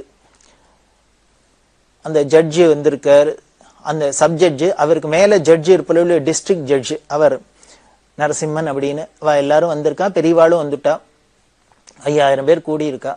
பெரியவா என்ன பண்ண, இந்த லட்சுமிகாந்த சர்மா அந்த வரவேற்பு பத்திரத்தை சம்ஸ்கிருதத்துல வாசிச்சு பெரியவாளுக்கு அர்ப்பணை பண்ணின்னு உடனே பெரியவா சொன்னா, நீ அந்த ஜட்ஜி யாருன்னு இவாளுக்கெல்லாம் இன்ட்ரடியூஸ் பண்ணிவிடு, அவரோட ஜாதியை சொல்லுன்னா. லட்சுமிகாந்த சர்மாவுக்கு தூக்கி ஏற்பட்டு, இத்தனாம் பெரிய சபையில ஒருத்தரை எப்படி ஜாதியெல்லாம் குறிப்பிட்டு சொல்றது அப்படின்னு அவருக்கு பெரியவாளோ உத்தரவு பண்றா. அவருக்கு எப்படி சொல்றதுன்னு எம்பராசிங்கா இருக்கு, தர்ம சங்கடமா இருக்கு. பெரியவாளே அதனால இவர் என்ன பண்ணினார், இந்த சப்ஜெக்டை பத்தி ஏதோ 1-2 வார்த்தை சொல்ல ஆரம்பிச்சோடனே பெரியவா அதெல்லாம் இருக்கட்டும், நான் ஜனத்தை சொல்லும் அப்படின்னு அவர் சொல்றதுக்கு தயங்கினா பெரியவாளே சொன்னா அவரோட ஜாதியை சொல்லி இப்படி எல்லாம் கைங்கரியம் பண்ணியிருக்க அப்படின்னு சொல்லிட்டு அன்னைக்கு ஒரு 2 மணி நேரம் அபூர்வமா பொழிஞ்சா. வேதத்தை பத்தியும் சாஸ்திரத்தை பத்தியும் அதோட பாஷ்யத்தை பத்தியும் எல்லாம் பண்ணி, இப்படி நான் சொல்லாதையே என்னை பார்க்காதே இவர் எனக்கு பிடிச்ச காரியத்தெல்லாம் பண்ணிட்டு இருக்கார், ஒரு பெரிய தர்மத்தை பண்ணியிருக்கார் அப்படின்லாம் அவரை சொல்லி இந்த காலேஜை ஆரம்பிச்சு வச்சா. எப்பொழுதுமே இதெல்லாம் பார்த்து வருத்தப்படுறதுக்கு அசிங்கப்படுறதுக்கெல்லாம் உலகத்துல மனுஷான்னு இருப்பாள். அது மாதிரி சில பேர்லாம் சேர்ந்துன்னு என்ன பண்ணிட்டா, இந்த ஜட்ஜை பத்தியும் இந்த லட்சுமிகாந்த சர்மாவை பத்தியும் எல்லாரும் அந்த ஜட்ஜோட மேல் அதிகாரிகளுக்கு அரசாங்கத்துக்குலாம் எழுதி போட்டுட்டா. மொட்டை கடிதாசெல்லாம் எழுதி போட்டு வார்த்தை பண்றா, இத்த பண்றா, மிஸ்யூஸ் பண்றா, அந்த சேரிட்டிஸ் அதெல்லாம் மாதிரி எழுதி போட்டுட்டா. இதனால கேஸுகிஸ் எல்லாம் வர ஆரம்பிச்சுடுத்து. இது லட்சுமிகாந்த சர்மாவுக்கு ரொம்ப வருத்தமா இருந்தது. நாம பாட்டுக்கு சும்மா இருந்த ஏதோ நல்ல காரியம் பண்ணணும்னு போக அவரும் நல்லதுக்கு தான் ஆசைப்பட்டு இப்படி கேஸ் எல்லாம் வந்துடுத்தேன்னு. அப்ப அந்த ஜட்ஜு சொன்ன, நீங்க ஏன் கவலைப்படணும், நான் ஏன் கவலைப்படணும், தர்மம் சத்தியமும் ஜெயிக்கும் எப்பொழுதும். அதனால நீங்க என்ன பண்ணுங்க, எதுவா இருந்தாலும் பெரியவாள்கிட்ட போய் சொல்லுங்க அப்படின்னு. பெரியவாள்கிட்ட போய் சொன்னா பெரியவா என்ன பண்ணினா ஒரு சந்திரமௌலீஸ்வர் பிரசாதத்தை கொடுத்து அம்பாள் பாதத்திலேருந்து ஒரு மகிழம்பு மாலையும் எடுத்து கொடுத்து லட்சுமிகாந்த சர்மாட்ட கொடுத்து, ஒன்னையும் அந்த ஜட்ஜையும் ஒருத்தராலையும் ஒன்றும் பண்ண முடியாது போ அப்படின்னு சொல்லி பிரசாதத்தை கொடுத்தா. இந்த பிரசாதத்தை வாங்கிக்கிறதே அவர் என்ன நினைச்சுட்டு, இப்படி பெரியவாளோட வாக்கும் இந்த பிரசாதமே போறோம், நம்மளை காப்பாத்துறதுக்கு பெரிய அரணா இருக்கும், கவச்சமா இருக்கும் அப்படின்னு உணர்ச்சி வசப்பட்டு சொல்ல பெரியவா உடனே சிரிச்சுட்டு, இதுக்கு மேல கவச்சமே உனக்கு போடுறேன் அப்படின்ட்டு தான் கழுத்துல போட்டு மகிழம்பு மாலையும் தூக்கி லட்சுமிகாந்த சர்மாவுக்கு தூக்கி போட்டு காப்பாத்தினா. இப்படி வந்ததுக்கு அப்புறம் என்ன ஆயிடுத்துன்னு, இந்த போட்ட கேஸ் எல்லாம் வித்ரா எடுத்து எல்லாம் தோத்து போயிடுத்து. வேடிக்கை என்னன்னு, இப்படி கேஸ் போட்டது போக இப்படி சப்ஜெக்டா இருந்தவர் டிஸ்ட்ரிக்ட் ஜட்ஜா ப்ரமோஷனே கிடைச்சிடுத்தோ அவருக்கு. இதுதான் பெரியவா பண்ணின அனுகிரகம். அப்புறம் பல நாட்களுக்கு அந்த ஜட்ஜு சொல்லிட்டு, பத்தேடா பெரியவா அனுகிரகத்தை பத்தேடா, சத்தியம் எப்படி ஜெயிக்கிறது பாருங்க அப்படின்னு. அதனால எந்த காரியத்தையும் நம்ம மனசு தளரப்படாது. நாம பண்றது தர்ம நியாயமா இருந்ததுன்னா நம்ம பாட்டுக்கு பண்ணிட்டே போனோம், ஈஸ்வரனுக்கும் பின்னாலேயே வரும். இப்படி எல்லாம் இருந்தவர் அந்த ஜட்ஜு. இந்த ஜட்ஜோட பல தரம் போய் பெரியவாளை தரிசனம் பண்ணியிருக்கார். ஒரு தரம் பெரியவா தரிசனத்துக்கு இந்த ஜட்ஜ் இல்லாத போறதே லட்சுமிகாந்த சர்மா பெரியவாள்கிட்ட ஒரு குறைய சொன்னார். ஜட்ஜி பெரியவாள்கிட்ட ரொம்ப பக்தியா இருக்கார், பல தரம் வந்திருக்காரு, ஆனா ஒரு தரம் கூட பெரியவாளுக்கு நமஸ்காரம் பண்ணினது இல்ல, எனக்கு அது ஒரு வருத்தமா இருக்கு அப்படின்னா பெரியவா சிரிச்சுட்டே சொல்றா, அவர் எனக்கு நமஸ்காரம் பண்ணாதனாலதான் அவருக்கு தரிசனம் கொடுக்குறேன் அப்படின்னு. என்ன நமஸ்காரம் பண்ணலேன்னா ஈஸ்வரனுக்கு பிரீத்தியா, ஏன் இப்படி பெரியவா சொல்றான்னு, காரணம் இப்படி இருந்த இந்த ஜட்ஜி வேதத்துக்கும் வேத பாஷ்யத்துக்கும் இவ்வளவு பெரிய காலேஜ் வந்து நடக்கிறதுக்கு காரணமா இருந்தவர் ஒரு இஸ்லாமிய ஜஸ்டிஸ் கமாலுதீன் அப்படின்னு அவரோட பேர். அவரோட மதத்து சம்பிரதாயப்படி ஆண்டவனை தவிர வேற யாருக்கும் வணக்கம் இல்லை அப்படிங்கிறதுனால அவர் வணங்கல. அதுதான் பெரியவா. அவர் மதத்து சம்பிரதாயப்படி எனக்கு நமஸ்காரம் இல்லை, அதனாலதான் நான் அவருக்கு தரிசனம் கொடுத்தேன், அதுதான் எனக்கு ரொம்ப பிடிச்சிருந்தேன். இதுதான் பெரியவாளோட குணம். எந்த மதத்தை சேர்ந்தவாளா இருந்தாலும் யாரா இருந்தாலும் எப்படி எல்லாம் கைங்கரியம் பண்றா அப்படிங்கிறதுலாம் தெரியுது. இந்த இனாகிரேஷன் வேதபாஷ்ய காலேஜுக்காக தான் பெரியவா வந்தா. அப்படி வந்த பெரியவா இன்னும் பல சுவாரஸ்யமான நிகழ்ச்சியெல்லாம் நடந்துட்டு இருக்கு, அதெல்லாம் தொடர்ந்து பார்க்க போறோம். பெரியவா சரணம். இந்நிகழ்ச்சியின் அடுத்த பகுதி நாளை மாலை இதே நேரத்தில் ஒளிபரப்பாகும். பெரியவா சரணம். பெரியவா சரணம். அடுத்த நிகழ்ச்சி திருவாசக இன்னிசை. வழங்குபவர் ஸ்ரீ சத்குருநாத தேசிகர் அவர்கள். பெரியவா சரணம். திருச்சிற்றம்பலம். அருள் 10. சோதியே சுடரே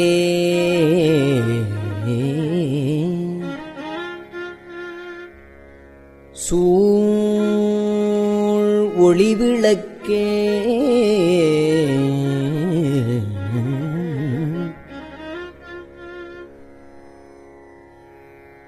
சோதியே சுடரே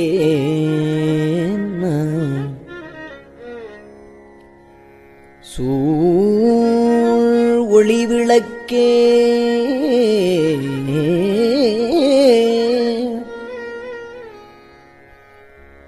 சுரிகுழற்பனை முலை மடந்தை பாதியே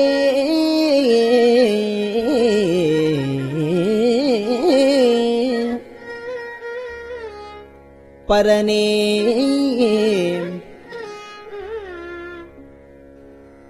பால்கொள் வெண்ணீற்ற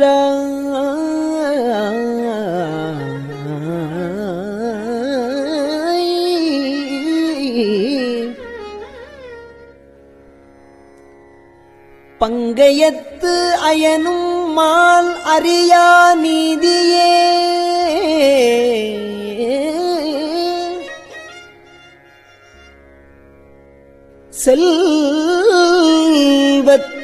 செல்வத்திருப்பெருந்துறையில்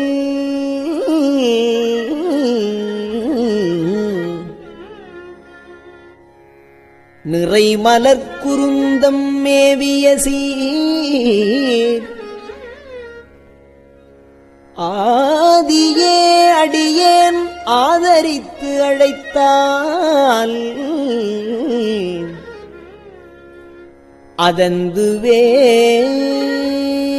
என்று அருளாயே.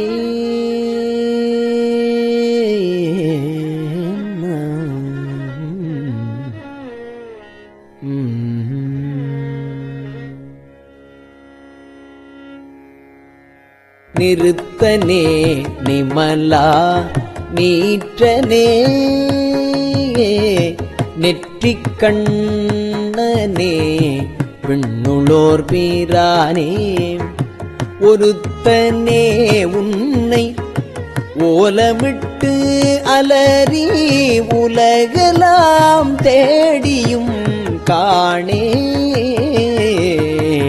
திருத்தமாம் பொய்கை திருப்பெரும் கூரையில் செழுமலர் கூருந்தம் மேவிய சீர் அறுத்தனே அடியேன் ஆதரித்து அழைத்தால்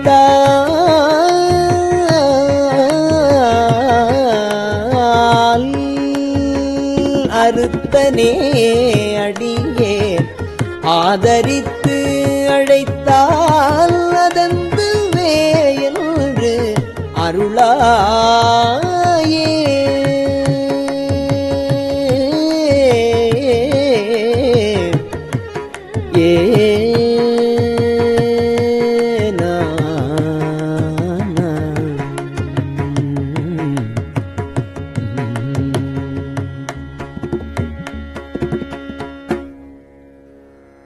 எங்கள் நாயகனே என் உயிர் தலைவா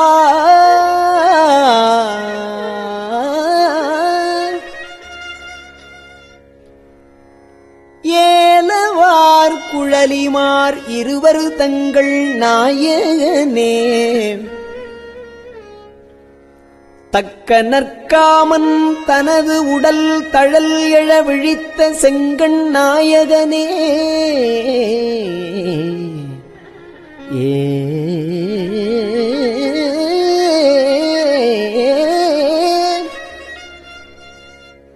திருப்பெருந்துறையில் செழுமலர் குருந்தம் மேவிய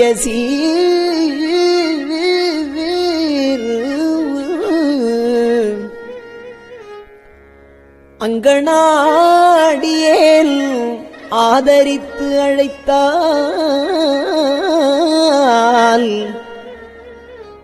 அதெந்துவே என்று அருளாயே.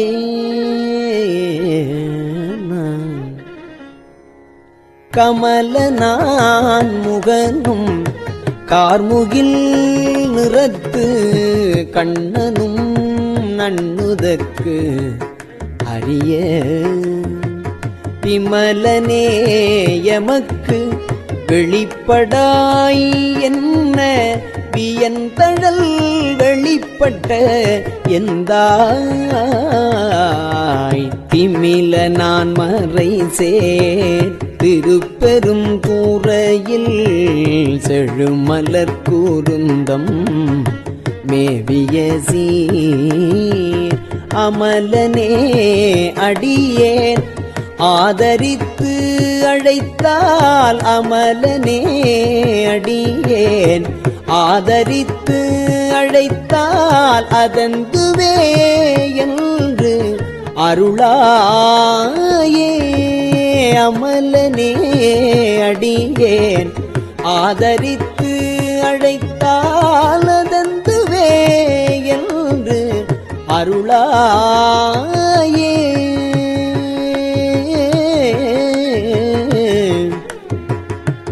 ஆனனா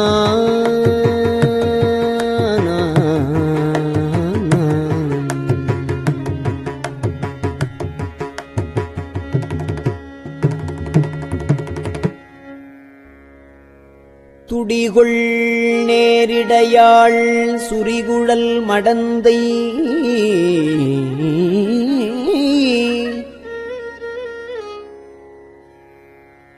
துடிகொள் நேரிடையாள் சுரிகுழல் மடந்தை துணை முலைக் கண்கள் தோய் சுவடு பொடிகொள்வான் தழலிற் புள்ளிவோல்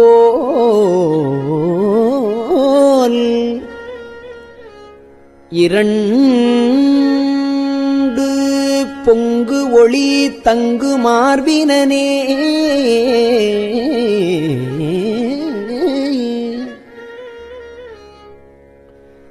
செடிகொள்வான் பொழில் சூழ் திருப்பெரும் துறையில் செழுமலர் குருந்தம் மேவிய சீர்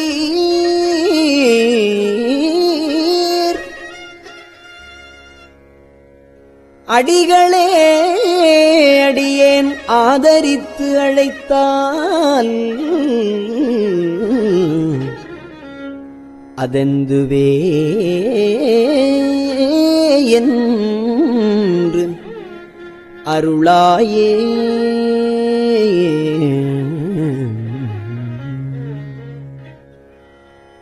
துப்பனே தூயாய் தூய வெண்ணீரு துதைந்து எழுது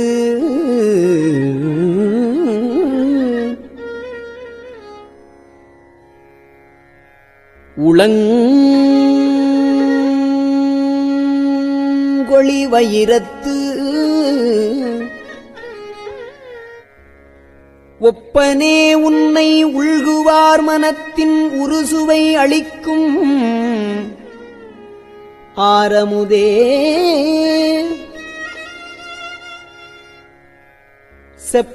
செப்பமாமரை சேர்த்திருப்பெரும் துறையில் செழுமலர் குருந்தம் மேவிய சீர் அப்பனே அடியேன் ஆதரித்து அழைத்தால் அதெந்துவே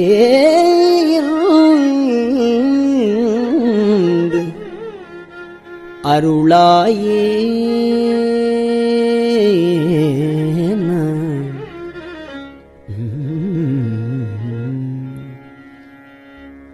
மெய்யனே விகிர்தா மேருவேவில்லா மெய்யனே விகிர்தா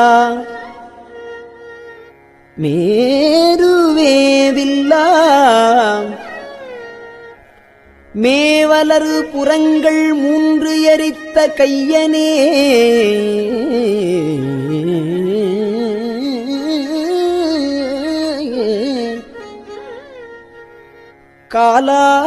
காலார்காரனை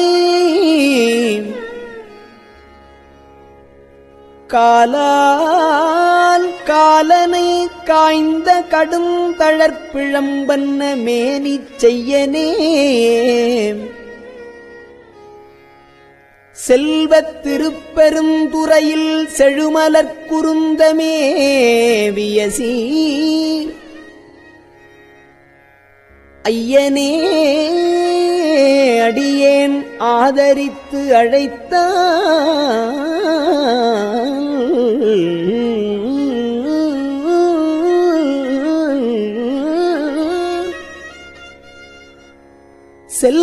செல்வத் திருப்பெருந்துறையில் செழுமலர் குருந்தம் மேவிய சீர் ஐயனே அடியேன் ஆதரித்து அழைத்தால் அதந்துவே என்று அருளாயே.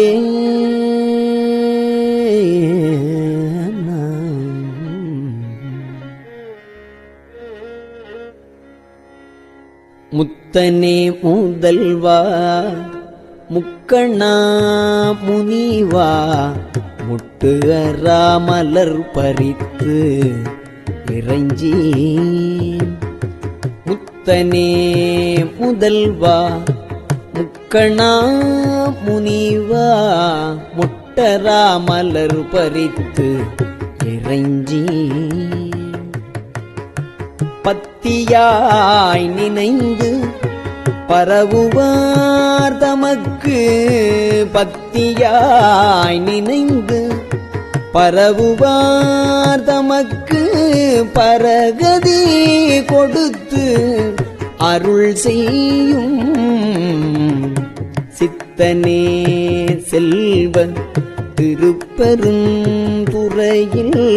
செழுமலர் கூருந்தம் மேவிய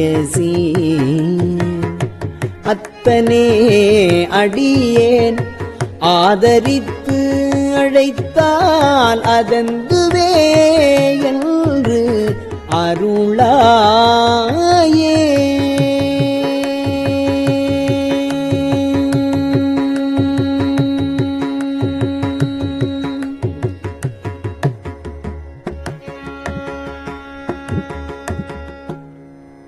மருளனேன் மனத்தை மயக்கர நோக்கி மறுமையோடு இம்மையும் கெடுத்த பொருளனே புனிதா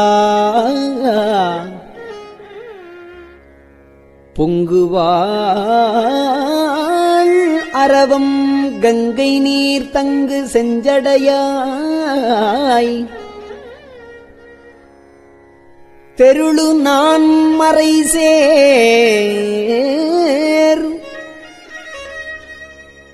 திருப்பெருந்துறையில் செழுமலர் குருந்தம் மேவிய சீர்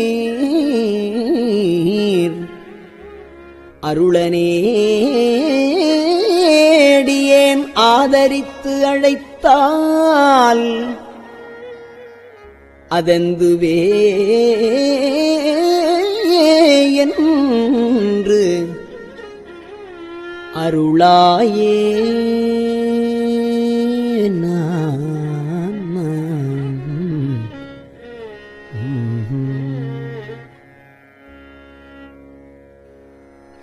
திருந்துவார் பொழில் சூழ் திருப்பெருந்துறையில் திருந்துவார் பொழில் சூழ் திருப்பெருந்துறையில் செழுமலர் குருந்தம் மேவிய சீர் இருந்தவாறு எண்ணி ஏசரா நினைந்திட்டு என்னுடைய எம்பிரான் என்று என்று இருந்தவாறு எண்ணி ஏசரா நினைந்திட்டு என்னுடைய எம்பிரான் என்று என்று அருந்தவா நினைந்தே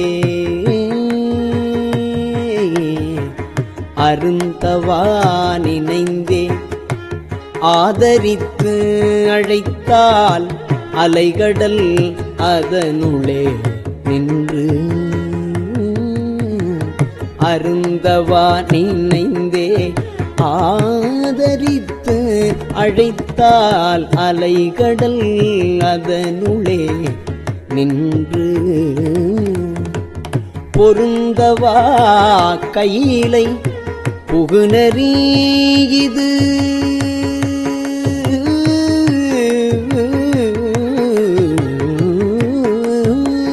பொருந்தவா கையிலை புகுநெறிது கான் பொருந்தவா கையிலை புகுநெறிது கான் போதராய்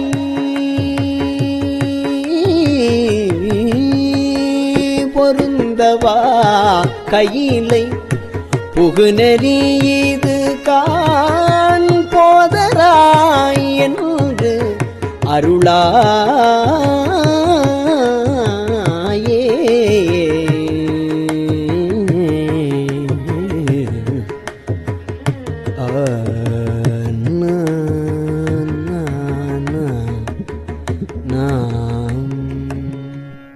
திருச்சிற்றம்பலம்.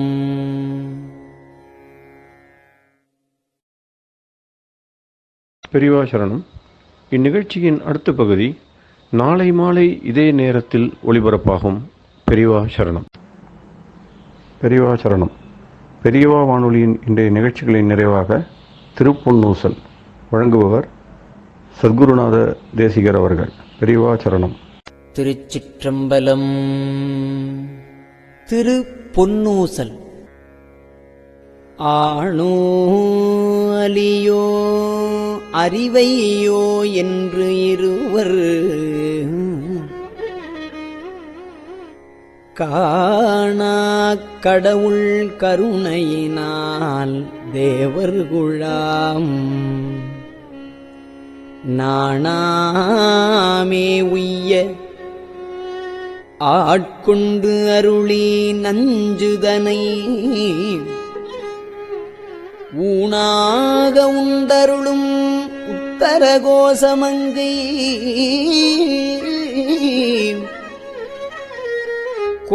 கோணாறு பிறைச்சன்னி கூத்தன் குணம் பரவி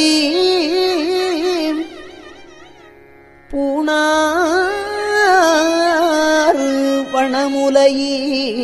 வனமுலையீர் பொன்னூசலாடாமோ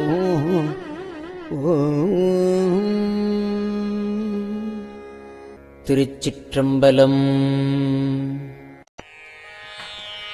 கஞ்சிவய காமாட்சி தன் குழந்தாய் சங்கரரே கஞ்சிவய காமாட்சி தன் குழந்தாய் சங்கரரே குரு சந்திரசேகரரே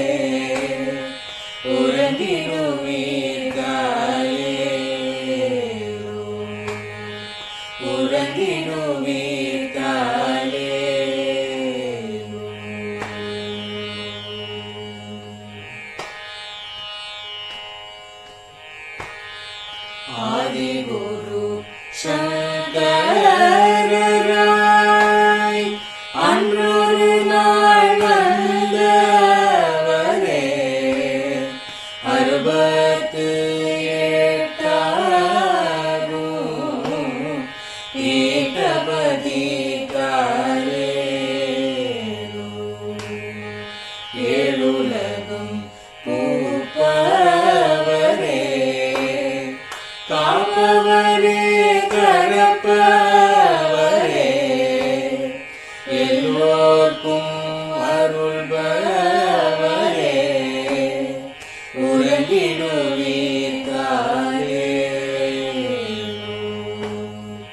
அயனுடனே மாலவனோ தேடிய பொற்பதத்தவரே அருமறைகள் சாற்றும் முயல் மலர்பதமே காலே முக்தி நிலை எய்திடவே சக்தி தரும் சத்குருவே முக்தி நிலை எய்திடவே சக்தி தரும் சத்குருவே நித்தமெங்கள் நாவீசையில் நித்திரை கொள்தாளே நித்தமெங்கள் நாவீசையில் நித்திரை கொள்தாளே நித்தமெங்கள் நாவீசையில் நித்திரை கொள்தாளே.